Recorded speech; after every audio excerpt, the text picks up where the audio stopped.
To start the demo today, we have to log into the SCC appliance. So we'll log in as global admin, which is admin privileges.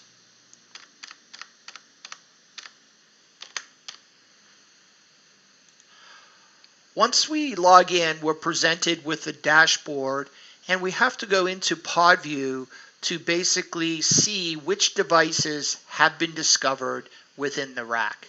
On the right-hand side, you'll see devices that are discovered through our universal plug-and-play or discovery agent within SuperCloud Composer.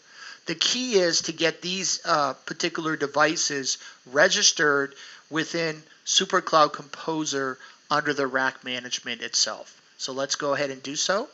You can simply drag and drop those devices into the rack itself. So we're putting them into the HPC AI rack.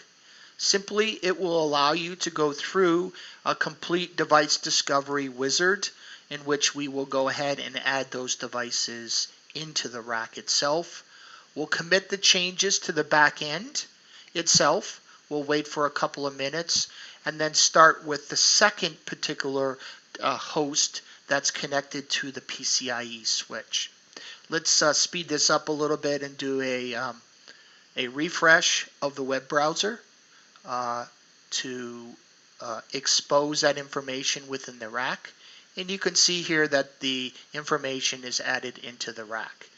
The second particular one we want to add in is our PCIe switch. The PCIe switch connects to the hosts and also connects to the resource box within your CDI framework.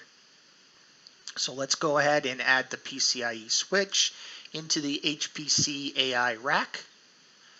So we'll save it and then basically also commit the changes as well.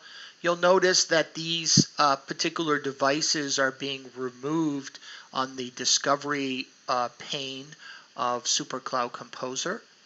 And so let's refresh again to quickly go ahead and refresh. As I mentioned here earlier in previous particular presentations, we provide a robust northbound API that you can make Python script calls into our open API gateway to be able to compose devices within bulk or at large scale integration.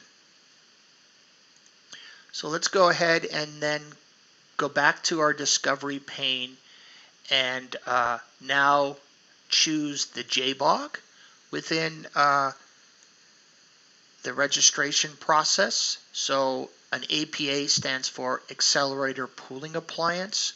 We'll save it and then also submit it into the rack management configuration. We'll do another quick refresh here and then we'll add in our last device. So we have two hosts that are connected to our PCIe switch fabric that are going to go ahead and bind resources within the API resource box. So we'll add in the other particular device here as a drag and drop. Go through the registration process. You'll see 4 particular systems here. We're going to be just using the 5.13 system, but this is a big twin multi-chassis configuration that provides 4 nodes in the chassis. So we'll go ahead and finish and register those within our rack configuration. And at that point, we have all the devices that have been registered within the configuration or the first phase of what we call CDI lifecycle management.